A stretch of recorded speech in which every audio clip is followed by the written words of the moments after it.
Our 6 Minutes interview with the actor Sean Penn is gaining global attention. We spoke about Penn's conversation with Joaquin Guzman, the drug lord known as El Chapo. Guzman was captured this month. He met with Penn while on the run. We have a part of the interview you did not see last night. Penn says he was not out to glorify El Chapo. Do you make a moral equivalency between El Chapo and people who either buy or sell drugs in America? I do if it's me.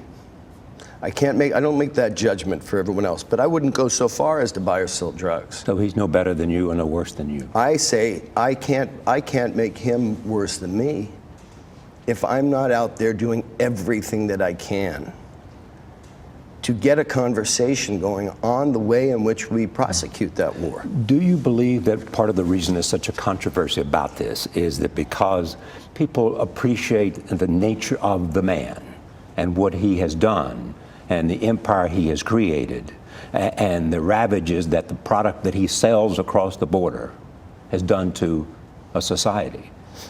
Well, it's funny you use the word appreciate, because I think that there is, and there always has been in the American culture, a romance of the outlaw. I don't share it. You don't see him as a romantic figure? No, I don't see him as a romantic figure. How do you see him? I mean, you spent 7 hours on a mountaintop. I see him as one man who, with the choices he was given, with the imagination and perhaps the entrepreneurial drive that he had, attached it to something that is experienced in its harvesting and selling in a very different way than it is experienced in its usage. Were you fearful for your life at any time? Look, I think it's ludicrous to not consider what can be an extraordinarily unpredictable situation where you have a lot of irrational people, where you have somebody who's the target of militaries and law enforcement, of course.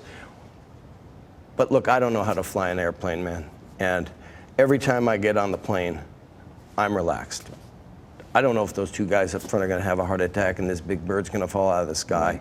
So once you make the decision, you focus on the things that you can control. I'm not in control of any of that. You do everything again? Yes. I mean, I hope to talk to him again, you know, under whatever circumstances. Because? While this article had its focus and its intention, I'm interested in asking more. Well, there he is. A lot of information. How long was the interview? Because as long as it was, I still wanted to see more about what he had to say. We talked for about an hour and a half. Mm-hmm. On tape. What was the most surprising thing for you about the whole interview?